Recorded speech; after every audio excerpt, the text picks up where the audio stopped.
সবার আগে জাত চিনুন। গরু ঘাস খেয়ে দুধ দেয় আর সাপ দুধ খেয়ে বিষ দেয়। পার্থক্যটা শুধু খাবারে নয়, পার্থক্যটা জাত, স্বভাব ও আচরণের। তাই আমাদের সমাজেও এরকম হাজারো মানুষ আছে যাদের উপকার করলে বিনিময়ে ক্ষতিটাই বেশি করে।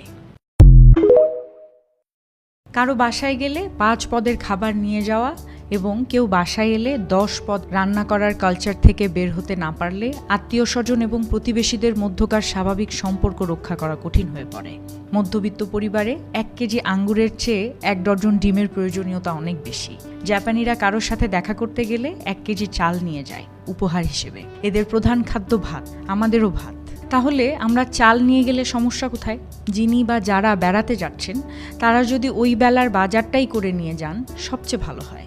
সেগুলোই রান্না হবে। মেহমান এবং মেজবান কারোরই সমস্যা হবে না, কষ্ট হবে না। বাসায় 2 বাচ্চা থাকলে সাথে 5 টাকা দামের 2 চকলেট নিয়ে যান, কোনো সমস্যা নেই। যারা 10 পদ রান্না করেন বা যারা 10 পদের রান্না না দেখলে মনে করেন সমাদর করা হয়নি ঠিকমতো, সবারই মনে রাখা উচিত তৃপ্তি ভরে খাওয়া যায় 2 পদ।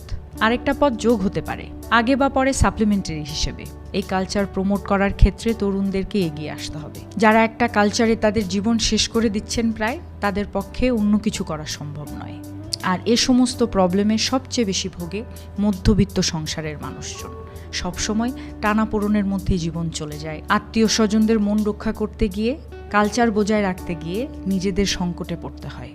তাই বলি, আপনার সামর্থ্যের মধ্যে আত্মীয় স্বজন, প্রতিবেশী সবাইকে আপ্যায়ন করার চেষ্টা করুন। আর যাদের মনে হবে আপনি ঠিকঠাক মতো সার্ভ করতে পারছেন না, ভুলেও তাদের মন রক্ষা করার চেষ্টা করবেন না।